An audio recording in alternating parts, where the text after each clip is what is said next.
세상에는 교회가 참 많습니다. 미국에 가도 있고 또 필리핀 가도 있고 영국에 가도 교회가 많습니다. 우리나라에는 교회가 좀 더 많은 것 같습니다. 문화관광부 통계로는 약 5만 5천 개 정도가 있다고 그럽니다. 5만 5천 개 중에 우리 교단 교회가 12,000개가 됩니다. 대한민국에서 우리 교단 대한예수교 장로회 합동측에 속한 교회가 가장 많습니다. 교회가 얼마나 많으냐? 편의점이 4만 개 정도 있다고 그럽니다. 세븐일레븐이나 GS25 이런 것들이 편의점이잖아요. 이게 4만 개 있다는데 이거보다 교회가 더 많은 거죠. 어떤 분들은 교회가 너무 많다고 그러는 사람이 있습니다. 근데 많다고 불편할 거 하나도 없습니다. 교회가 많으니까, 편의점처럼 많으니까 교회 쉽게 갈 수 있으니까 저는 좋겠다, 그렇게 생각합니다. 그러면 교회가 뭘까? 교회는 세상 속에 들어온 하나님의 나라라, 이렇게 할 것입니다. 이 나라가 되려면은 세 가지 요소가 있어야 돼요. 국가가 되려면은 영토가 있어야 하고, 백성이 있어야 하고, 주권이 있어야 합니다. 근데 우리가 하나님의 백성들이잖아요. 그러니까 백성이 있는 거예요. 이 하나님의 주권이 여기에 임하고 있잖아요. 이게 통치예요, 통치. 그래서 주권 통치가 있고, 그리고 하나님의 백성들이 있는 이 천국의 분소인 행존교회도 하나님의 땅이라, 영토라 할 것입니다. 교회란 세상 속에 살던 사람들이 불러낸 하나님의 백성들의 모임이라고도 할 수 있어요. 그러니까 세상에서 우리 다 살았잖아요. 근데 하나님께서 우리를 다 불러내셨어요. 불러내시는 방법이, 우리 어린이들은 친구를 통해서도 오게 됐을 수도 있고, 부모님 통해서도 올 수 있고, 어쨌든 다양한 방법으로 교회에 오게 됐는데, 그러니까 세상 속에 살던 사람들을 불러낸 하나님의 백성들이 모인 것, 이것이 곧 교회라고 할 수 있습니다. 좀 더 쉽게 말하면 여기에 모인 모든 사람들이 다 하나님의 교회고, 이 행전교회는 천국의 지점, 덕정동 지점, 이렇게 말해도 틀리지 않을 겁니다. 그러면 교회를 누가 세우셨을까? 어떤 분들은 그 목사님이 개척한 거잖아요. 그럴 수 있어요. 아닙니다. 성경을 보면 하나님께서 하시는 거야. 예수님께서 마태복음 16장에 내가 이 반석 위에 내 교회를 세우리니, 예수님이 뭐라고 그러셨냐면 내가 세운다고 그러셨어요. 그러니까 예수님께서 한 목사를 통해서 세울 수도 있고, 예수님께서 김장로님을 통해서도 세울 수 있어요. 예수님이 세우는 거야. 그러면 교회의 주인은 누구일까? 예수님이에요. 예수님이 이 교회는 내 거라고, 내 교회라고 말씀하셨어요. 장로님이 세우셨으니까 장로님 교회, 이렇게 하면 답이 틀린 거야. 목사님이 개척하셨으니까 이건 목사님 교회, 이건 답이 틀린 거야. 교회는 예수님께서 세우셨고, 교회의 주인도 예수님이신 줄로 믿으시기 바랍니다. 그러면 교회가 어떻게 세워질까? 사도행전 20장에 보면 바울 사도께서 에베소 교회의 장로들을 청해놓고 그들에게 말을 합니다. 교회는 하나님이 자기 피로 사셨다고 얘기를 합니다. 자기 피로 사셨다는 이 표현이 값을 치르셨다는 거예요. 하나님이 자기 피로 사셨다고 얘기를 합니다. 피가 뭐예요? 우리 이게 이런데 상처 나면 피 나오잖아요. 근데 성경이 보면 피가 생명이라고 얘기를 하고 있어요. 우리 몸에 피가 다 빠지면 죽잖아요. 그러니까 피가 빠져나가는 것은 생명이 빠져나가는 것과 같아요. 그런데 예수님께서 십자가에 피 흘려 죽으셨어요. 그 피를 대속의 피라고도 하고 속량의 피라고도 해요. 근데 그 피가 십자가에 흘려졌는데 마음으로 그거를 믿는 순간 성경은 마음에 뿌려진다고 얘기를 하고 있어요. 마음의 핏뿌림을 통해서 예수의 생명이 우리 마음에 들어오니까 예수님의 피가 영생하는 피잖아요. 그러니까 그 피가 우리에게 들어오니까 우리가 영생하는 자들이 된 것인데, 이 예수의 생명을 가진 자들을 모아서 주님이 교회로 삼으셨어요. 예수님께서 잡히시던 날 밤에 예수님께서 잔을 들어서 감사 기도하시고 나눠주시면서 이 잔은 내 피로 세운 새 언약이니, 내 피로 세운 새 언약이니. 그래서 교회는 예수의 핏부림을 받은 자들이 예수님의 언약 안에 들어와 있는 언약 공동체가 됩니다.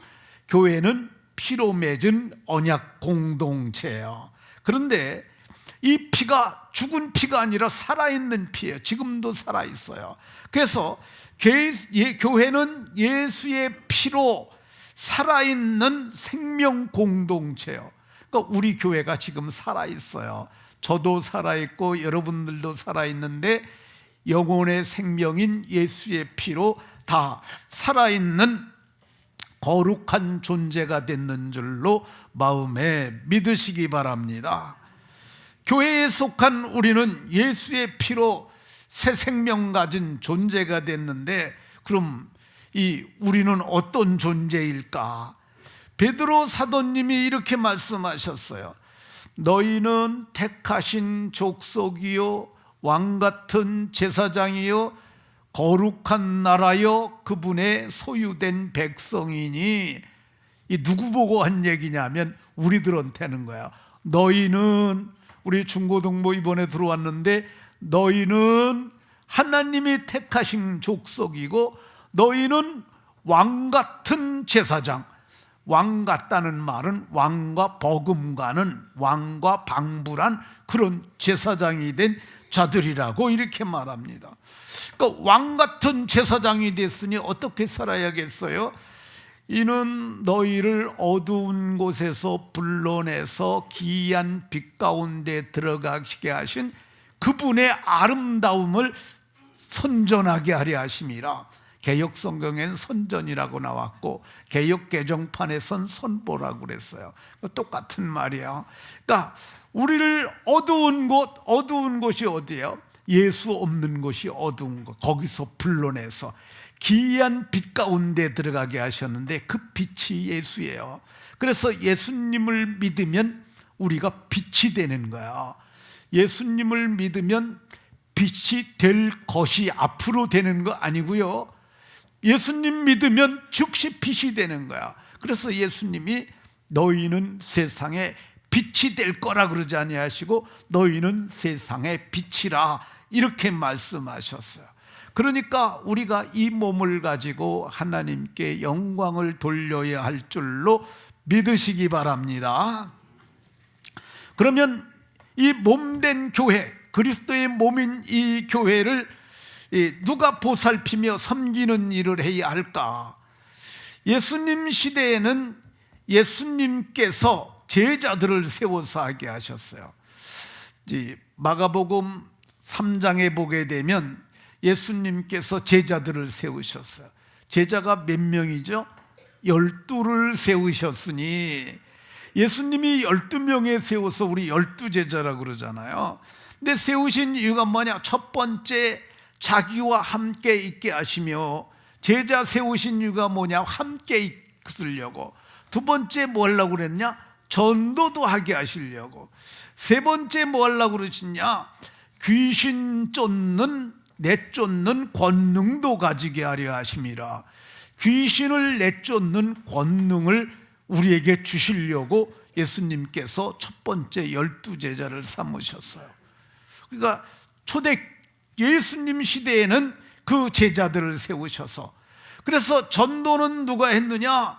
12제자를 불러서 둘씩 6팀으로 내보내셨어요. 그 외에는 70명의 제자를 또 부르셔갖고 35팀으로 그렇게 또 각 지역으로 보내셨어요. 그러면 헌금 관리는 누가 했느냐? 예수님이 유다를 세워서 하셨어요. 유다에게 돈꾀를 맡겨서 그 일을 하셨고, 그러면은 예수님이 이제 다니면서 복음을 전하잖아요. 갈릴리서 내려오셔서 유대까지도 내려오셨으니까 굉장히 긴 거리를 내려오셨어요. 그럼 밥을 누가 해줘야 되잖아요. 밥은 누가 했느냐? 이 성경을 보면 누가복음 8장 2절에 어떤 여자들인데 그 여자들이 어떤 여자들이냐면 귀신 들렸다가 났던 여자, 7 귀신 나갔던 마리아, 그리고 헤롯의 청지기, 그 헤롯은 그 당시의 왕이에요. 헤롯 왕의 재정을 맡은 부사의 아내 요한나, 이 여자는 귀한 여자예요. 아주 귀부인이야. 수산나, 그리고 여러 여자들을 했는데 가진 게 없는 사람은 몸만 가지고 몸으로 와서 했고, 이 부사의 아내 요한나는 돈이 많았을 거야. 그러니까 그 사람은 돈을 많이 내서 자기들의 소유로 예수님을 위해서 밥을 짓는 그런 일을 했던 것을 봅니다. 그러니까 예수님이 그런데 하늘로 올려주셨어요. 올라가신 거 아니고 성경을 잘 보면 올려지시니, 이게 좀 어려운 말로 문법이 수동태라는 건데 스스로 올라가는 게 아니라 이 올려지셨어요. 근데 올려지신 후에 그때는 사도들이 이제 교회를 이끌게 됐어요. 그 사도들은 어떻게 했느냐? 사도들은 오로지 기도하는 것과 말씀 사역에 힘쓰리라. 기도하는 것, 사도님들은 기도하는 것과 말씀 사역에 힘썼어요. 그런데 일이 점점 많아지잖아요. 사람들이 10,000명도 더 되니까 이 일이 많아졌어요. 그러니까 일꾼을 세워야겠다. 그래가지고 집사들을 세웠는데, 어디서 세웠느냐? 너희 가운데서, 딴 데서 데려온 거 아니고 너희 가운데서. 어떤 사람 세웠느냐? 성령 충만한 사람, 지혜가 충만한 사람, 믿음이 충만한 사람, 은혜가 충만한 사람, 권능이 충만한 사람, 이 5가지 충만한 사람들을 세웠는데, 그 사람들의 이름이 6장 5절에 나와요. 스데반, 그리고 빌리, 브라고로, 니가노로, 디몬, 바메나, 그리고 이 안디옥 사람 니골라 해가지고 7명을 택해서 사도들이 기도하고 안수해서 저들을 7 집사로 세웠던 것을 볼 수가 있습니다. 그 7 집사님들은 무슨 일 했냐? 매일 구제했어요. 매일의 구제. 이 매일 구제가 뭐냐면 밥 만들어서 이렇게 나눠주는 거, 그게 매일의 구제였을 것 같아요. 이 바퍼 목사라는 목사님이 계셨는데 지금도 계세요. 그분은 이제 그 장소에다 밥 못 먹는 사람들 밥 만들어서 나눠주는 그런 일하는, 그러니까 그건 매일의 구제죠. 그리고 두 번째가 접대의 일, 환영하는, 영접하는 일, 그리고 그들에게 차도 나눠주고, 그리고 그 섬기는 일, 그런 일들을 했고요. 그리고 빌립이라고 하는 집사님은 사마리아 성에 내려가서 그리스도를 백성에게 전하는 일들을 하셨던 것을 볼 수가 있습니다. 그런데 이제 이 예루살렘을 넘어가지고 복음이 점점 전파돼서 이 북이스라엘을 지나서 거기에 안디옥이라는 도시에도 사람들이 많아졌어요. 그러니까 거기서 누군가 사람을 좀 보내주십시오. 왜 그러냐면 사람은 많이 모였는데 우리를 지도해 줄 사람이 없습니다. 그래서 바나바라고 하는 사람을 보냈어요. 근데 이 바나바가 가서 보니까 자기도 좀 가리키다 보니까 더 이상 가리킬 수가 없어요. 그래가지고 사울이라고 하는 사람을 길리기아 다소라는 곳에 가가지고, 다소가 옛날에 3대 교육도시 중에 아테네와 버금가는 교육도시가 길리기아 다소인데, 다소에 가가지고 바울을 데려다가 거기서 함께 가르쳤더니 성경이 이렇게 비로소 그리스도인이라 일컬음을 받게 되었다고 이렇게 얘기를 합니다. 근데 이제 안디옥에 사람들이 많아졌어요. 엄청나게 많아졌어요. 그런데 하나님의 성령이 말씀하셨어요. 내가 불러시키는 일을 위하여 바나바와 사울을 따로 세우라, 이렇게 성령께서 말씀하셨어요. 그래서 바울과 사울과 바나바를 안수하여서 보냈어요. 이게 뭐냐면 선교사요. 인류 최초의 선교사가 사울과 바나바였는데, 이 사람이 안디옥 교회에서 처음 파송한 선교사야. 근데 이제 선교지에 가서 복음을 전하는데 사울이 이름이 바울로 바뀌어요. 그래서 바울 사도가 열심히 복음을 전했는데 가는 데마다 교회를 세우는 거예요. 그래서 밀레도에서 이제 다른 곳으로 가야 할 상황이 생기니까 에베소의 교회 장로들을 오라고 그랬어요. 이 장로님들을, 어떤 장로냐면은 오늘날 장로님하고 좀 다른 치리 장로와 가르치는 것을 하는 두 가지, 다스리는 일과 가르치는 일을 하는 그런 장로님을 오라고 그래가지고 이렇게 말했어요. 성령이 너희들 가운데서, 그들 가운데서, 그러니까 그런 교인들 가운데서 너희들을 감독자로 삼고 하나님이 자기 피로 사신 교회를 보살피게 하셨느니라, 이렇게 하면서 너희가 잘 보살피라고 이렇게 말했습니다. 그리고 가는 데마다 바울 사도님이 교회를 세웠는데, 성경을 보면 그레테라는 섬이 나와요. 그게 어디냐면 지도를 보면은요, 지중해 가운데 있는 섬이에요. 자, 여기가 이스라엘이고요, 여기가 안디옥이에요. 여기 안디옥 있죠. 여기가 바울 사도의 고향인 길리기아 다소, 그리고 이게 그레테라는 섬이었는데, 그러니까 바울 사도께서 여기 다 이렇게 이게 다 교회예요. 바울 사도께서 다니면서 여기가 마가도냐의 첫 성인 빌립보, 이렇게 해서 복음을 전했는데 여기까지 가서 세웠는데, 여기에 디도에게 편지를 씁니다. 디도서 1장 5절에 보면 내가 너는 디도라는 분이에요. 디도를 내가 너를 그레테에 남겨둔 이유가 뭐냐? 내가 명한 대로 각 성에 장로들을 세우려 함이니.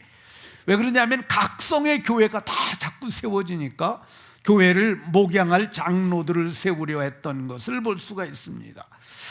이방 교회들도 이제 교회가 점점 교인이 많아지니까 집사들을 세웠어요. 빌립보서 1장 1절에 보면 이 빌립보에 사는 성도, 감독, 집사들에게 편지하노니, 집사님들에게도 편지를 보냈어요. 근데 집사님들의 자격을 말했는데, 집사님들은 정중해야 한다. 이게 정중하다는 말이 정중하게 인사한다고 그러잖아요. 그게 정중하다는 말은 점잖은 사람이라는 거예요. 일구이어는 한 입 가지고 두말하지 않고, 술에 인박이지 아니한다는 말은 술에 중독되지 아니하고, 더러운 일을 탐하지 않는다는 말은 가져서는 안 될 것을 갖는 나쁜 짓 하면 사람은 안 된다는 말이고, 깨끗한 양심이라는 말을 하는데 이 양심은 좀 설명이 필요한 말이에요. 그러니까 사람들이 예수님 믿기 전에는 모두가 악한 양심을 갖고 있어요. 그 양심이 다 삐뚤어져 있어요. 근데 예수님을 믿는 순간에 마음에 예수의 피뿌림이 있고, 마음에 피가 뿌려지는 순간 악한 양심으로부터 벗어나요. 양심을 예수님 믿기 전에는 마귀가 붙잡고 있었는데, 마귀가 피가 떨어지니까 놓고 도망간 거야. 그때부터 우리가 깨끗한 양심, 선한 양심, 착한 양심을 가질 수 있게 됐고, 믿음의 비밀을 간직한 자라고 했는데, 믿음의 비밀이 누구냐? 믿음의 비밀은 너희 안에 계신 그리스도라고 이렇게 말씀하고 있습니다. 그러니까 예수님을 모신 사람들이 집사가 되는 거고요. 여자 집사들도 어떻게 되느냐? 정숙하고, 여자 집사님들도 어떻게 되느냐? 정숙한 사람들이에요. 정숙한. 그 말이 뭐냐면, 정숙이라는 말이 우리나라에 정숙이라는 이름이 많잖아요. 그게 옛날 분들도 정숙한 게 좋다 생각해서 정숙이라고 이름을 많이 지은 거예요. 우리 교회 박정숙이도 있고 김정숙, 근데 김정숙 권사가 오늘 안 나왔네요. 어디 갔나? 어쨌든 정숙이 있습니다. 정숙이라는 말은 행실이 바르고 마음이 고와야 된다는 말이에요. 그러니까 집사님들은, 여자 집사님들이 행실이 바라야 하고요. 그리고 절제하고, 모함하지 말아야 돼요. 세 번째가, 집사들이 정숙하고 모함하지 말며, 모함은 뭐냐면 남을 시기해서 무너뜨리기 위해서 나쁜 말로 헐뜯는 거야. 이거 하면은 집사 되면 안 돼요. 절제하는 말은 잘 참는, 인내하는 마음이고요. 모든 일에 충성된 자야 좋은 집사님이 될 수 있음을 말합니다. 집사의 직분을 잘한 자들에게는, 남자 집사들도 여기 성경이 말하는데, 남자 집사들은 12절에 한 아내의 남편이 되어, 한 아내의 남편이 된다는 말은, 오늘날에는 남편들이 아내를 한 명씩 두잖아요. 근데 그 시대에는 아내를 많이 둬도 그게 법적으로 문제가 되지 않았어요. 일부 다처제 시대였지만은, 바울 사도는 성경이 아담에게 하와가 일부 일처였던 것처럼 예수님 믿는 사람들은 일부 이처나 삼처가 되면 안 된다 얘기를 하고, 일부 일처들만 집사를 세우라고 그랬어요. 아무리 똑똑해도, 아무리 헌금을 많이 해도 아내가 여럿이 된 사람은 집사 세우면 안 되는 거예요. 그리고 자기 집을 잘 다스리는 자, 그것은 뭐냐면 자기 자녀들도 다 예수님을 잘 믿는 사람들을 집사로 세워야 했고, 이런 사람들에게 하나님께서 복 주시는 것을 말씀하고 있습니다. 바울 사도는 하나님께서 사람들을 은사에 맞게 직분을 주셨으니까 일꾼들은 다 은사에 맞게 세워야 한다고 말했습니다. 그 사람들이, 어떤 사람은 사도, 어떤 사람은 선지자, 어떤 사람은 복음 전하는 자, 어떤 사람은 목사, 어떤 사람은 교사로 이렇게 세웠는데, 이렇게 사람을 세우는 이유가 뭐냐? 12절에, 에베소 4장 12절에 이는 성도를 온전하게 하며 봉사의 일을 하게 하며 그리스도의 몸, 그리스도의 몸이 교회예요. 몸은 교회고 교회의 머리는 그리스도라고 성경이 이렇게 말씀합니다. 그래서 봉사의 일을 하기 위하여 세움을 받은 일꾼들은 어떻게 해야 되느냐? 이 본문에서는 이렇게 그리스도의 몸을 세우는 봉사자들을 청지기라고 이렇게 말씀합니다. 청지기는 어떻게 봉사해야 할까? 성경은 그리스도의 몸을 세우는 봉사를 하여야 함을 말씀하고 있습니다. 그러면 청지기로 택함받은 일꾼들은 어떻게 해야 되느냐? 그리스도의 몸을 세우게 해야 된다고 그러는데, 우리 교회는 그리스도의 몸을 세우기 위하여 봉사하는 국을 23개로 했어요. 23개. 처음에는 한 12개 했다가 또 17개 됐다가 나중에는 21개 됐다가 23개로 늘어났어요.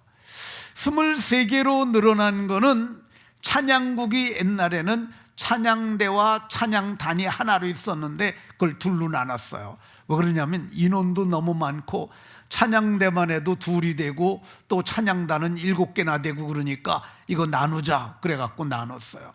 그리고 봉사국도 봉사 1국과 봉사 2국으로 나눴어요. 이게 봉사 1국은 주일날 교회에서 밥하고 그러는 거 봉사 1국, 봉사 2국은 반찬 만들어서 나눠주는 대외 봉사고, 그게 봉사 1국, 봉사 2국을 나눴어요. 그 외에 각양 부서들이 있어요.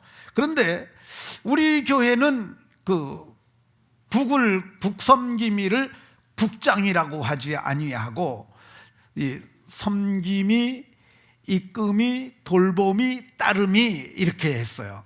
이거 왜 그렇게 했냐면은 제가 이거 교회를 개척하고 얼마 안 돼 가지고 국장 이렇게 했어요. 그래서 부국장 이렇게 하고 그랬더니 지하철 공사에 다니는 어떤 집사님이 저를 찾아왔어요.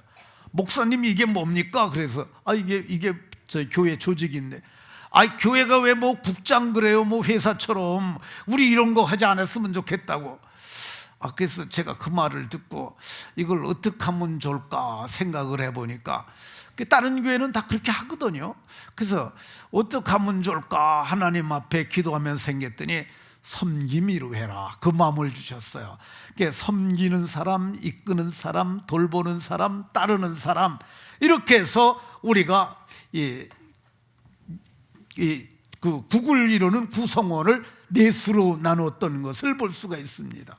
그러니까 이제 내일부터 우리가 이게 각 국별로 특세를 합니다. 근데 사실은 이걸 다 하려면 3주 동안 해야 되는데 국별로 하려면 그럼 너무 길어지니까 그래서 유사국끼리 나눠서 6개로 나눠가지고 이번에 6일 동안 특세를 합니다. 근데 이제 서로 국원들끼리 모를 수도 있잖아요. 그러니까 국섬김이가 다 오라고 그래가지고 밥을 사줘도 됩니다. 또 차를 사줘도 됩니다. 근데 우리가 교회에서 당회에서 이걸 결의를 했어요. 국섬김이들이 그들 밥 사주고 차 사주려면 힘드니까 한 번은 교회가 개인당 10,000원 정도씩 해서 경비 지원을 해주자. 그래서 여러분들이 오늘 점심 먹고 가서 국원들 데리고 저기 롤스 커피가 요 밑에 있어요. 우리 교회 집사님 하는 데니까 거기 가서 마셔도 되고, 그리고 밥을 먹으려면은 여기서 조금 걸어가면은 물닭갈비 있고, 조금 가면은 거시기가 있고, 조금 가면은 안남미로가 있고, 그리고 원미담이라는 게 있는데 그건 주일날 안 해요. 저쪽 멀어요, 조금. 그러니까 이런 데 가서 밥을 먹고 교제를 하시면서 사귐을 가지시고, 그리고 어떻게 하면 잘할까 생각해서 잘 섬기는 은혜가 모두에게 있으시기를 바랍니다. 그러면 교회에 세워진 일꾼들은 어떻게 봉사를 해야 될까? 성경은 10절에 보면 선한 청지기 같이 서로 봉사하라 이렇게 말씀하고 있습니다. 우리 앞에 중등부 1학년이 집중력이 좀 떨어진 것 같아요 이제. 자, 우리말 사전에서 청지기, 이거 단어 공부하는 거야. 청지기 사전에 이게 나와요. 한번 읽어봅니다. 시작. 네, 자기 거 아니고 남의 것 맡아서 관리하는 사람이에요. 이건 우리말 사전에 나오는 거고, 헬라어 원문의 청지기 뜻은 주인집의 노예로서 주인의 소유물을 맡아서 관리하는 사람, 이게 청지기예요. 근데 우리가 우리의 주인이 누구예요? 예수님이죠. 예수님이 자기 피로 값을 치르고 우리를 사셨어요. 아까 살펴봤잖아요. 피로 사신 교회. 우리는 예수의 피로 속량을 받았기 때문에 예수님이 우리를 위해서 값을 치르신 거야. 그래서 우리는 예수님의 소유가 됐으니까 예수님의 일을 하는 것이죠. 그러니까 우리가 정말 좋은 청지기가 될 수 있습니다. 어떻게 해야 되느냐? 청지기는 은혜를 맡은 사람으로, 맡았다는 생각을 가져야 돼요. 내가 중고등부를 맡았으니까 맡은 청지기야. 내가 이번에 신입생들이 몇 명이죠? 여기?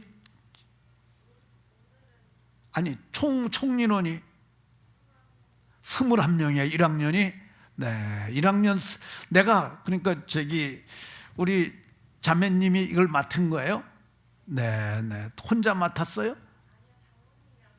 장로님이랑 같이.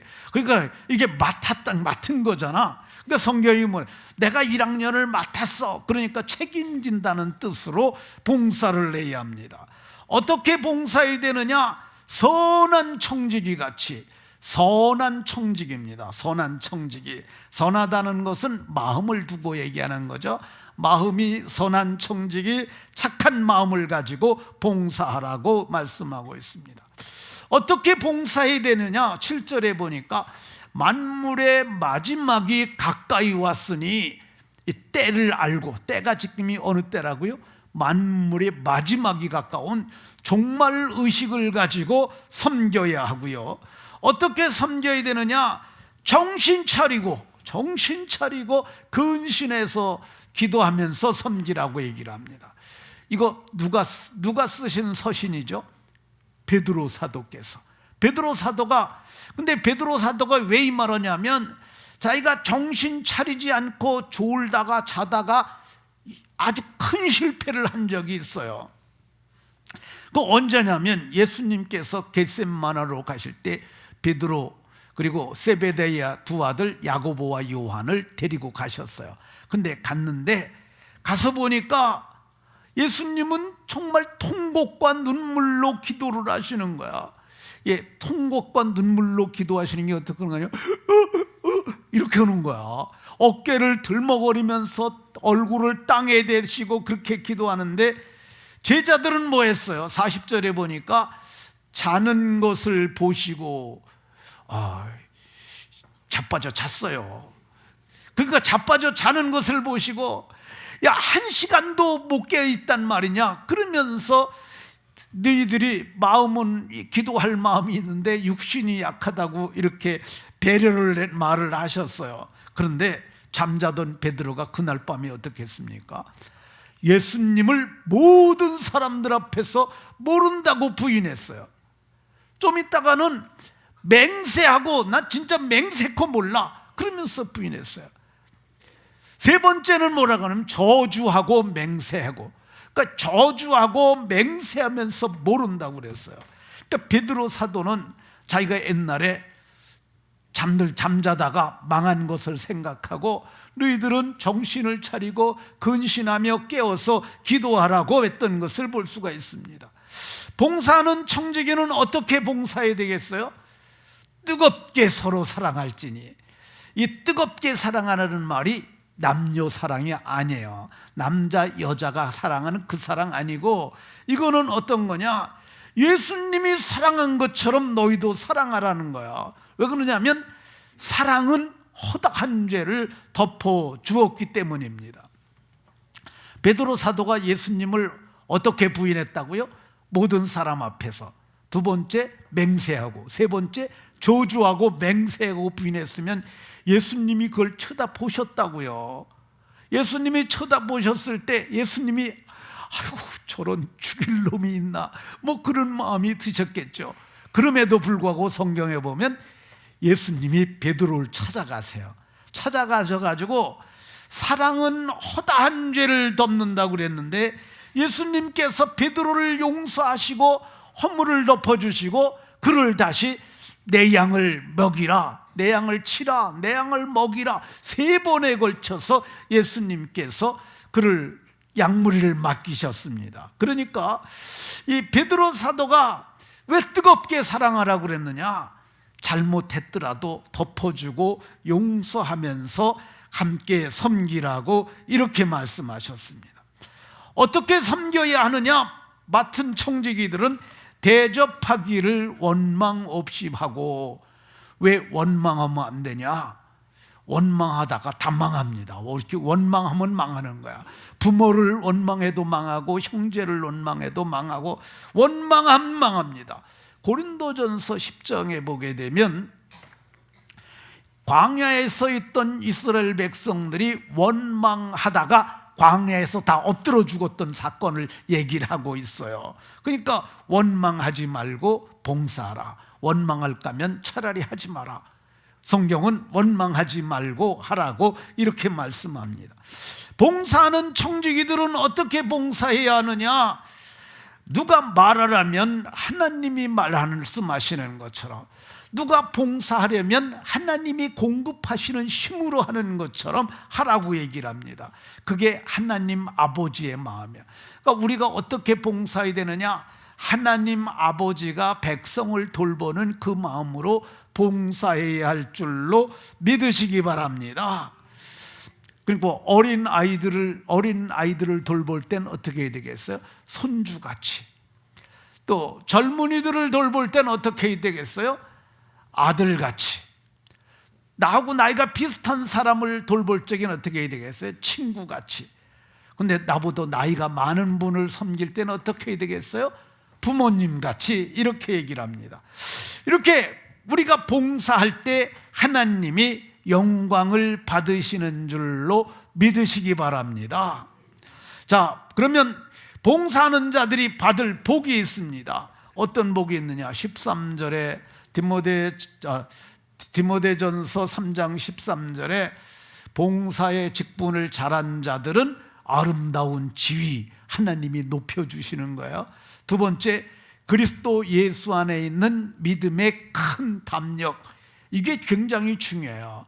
예수님 믿는 사람들이 직분을 잘하게 되면 담력이 생겨요. 그 담력이 어떠냐면 그게 용기이기도 하고 그게 결단이기도 해요. 우리 학생들이 예수 안에 있는 담력을 얻게 되면 공부를 내가 잘해야겠다, 그런 마음을 먹을 수 있어요. 근데 여러분들이 공부를 잘하겠다는 마음을 먹으면 잘할까 못할까? 마음을 먹으면 잘하기 시작해요. 그리고 어떻게 하면 잘할까 생각을 하면 더 잘하게 돼.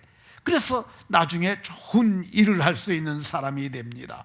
마지막으로 봉사의 직분을 잘하면은 생명의 면류관을 약속하고 있습니다. 말씀을 마치도록 하겠습니다. 모두가 직분을 잘 감당함으로 좋은 일꾼들이 다 되는 복이 있으시기를 예수 그리스도의 이름으로 축원합니다. 하나님, 이 시간에도 말씀을 상고하도록 복 주셔서 감사드립니다. 우리가 선한 청지기 같이 서로 봉사함으로 몸된 교회를 세우는 좋은 일꾼들 되게 하여 주옵소서. 예수 그리스도의 이름으로 기도하옵나이다. 아멘.